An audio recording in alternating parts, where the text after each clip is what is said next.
বর্তমান সরকার নতুন যে কাজগুলো করছেন এতে সাধুবাদ পাওয়ার যোগ্য। অর্থাৎ আজকের যে ঘটনা, আজকের যে রায়, এই রায় মনে হচ্ছে বাংলাদেশের আইন এখন স্বাভাবিকভাবে সুন্দর গতিতে চলছে, কারো পক্ষে নয়, নিরপেক্ষভাবে আজকের এই রায়টি কার্যকর হয়েছে। শিশু রামিচা কিছুদিন আগে তাকে ধর্ষণ করে নির্মমভাবে হত্যা করা হয়েছিল। তাদের পরিবারের দাবি ছিল এই বিচার যেন তারা সঠিকভাবে পায়। প্রথম দিকে যে পরিবারের আকুতি মিনতি, সেই আকুতি মিনতি স্বয়ং সরকারের কাছে গিয়েছিল, সরকারের কানে গিয়েছিল। প্রধানমন্ত্রী নিজেই তাদের বাসায় গিয়েছিলেন তাদেরকে সান্ত্বনা দিতে বা তাদেরকে দেখ। অবশেষে সেই রায় আজ কাঙ্ক্ষিত ফলাফল পেয়ে গেছে দেশের জনগণ।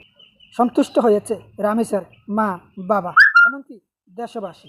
কারণ একটাই, যারা রামিসাকে ধর্ষণ করে নির্মমভাবে হত্যা করেছে এবং তাকে আত্মগোপনে রাখার সহযোগিতা করেছেন স্বামী স্ত্রী সোহেল রানা এবং স্বপ্না খাতুন, দুজনকেই মৃত্যুদণ্ড দিয়েছেন এবং সোহেল রানাকে 5 লক্ষ টাকা জরিমানা এবং স্বপ্না খাতুনকে 2 লক্ষ টাকা জরিমানা দিতেও বলা হয়েছে। আর এই জরিমানা পাবেন রামিসার পরিবার। এতে আমরা পুরো দেশবাসী আজ একেবারে সন্তুষ্ট, আলহামদুলিল্লাহ।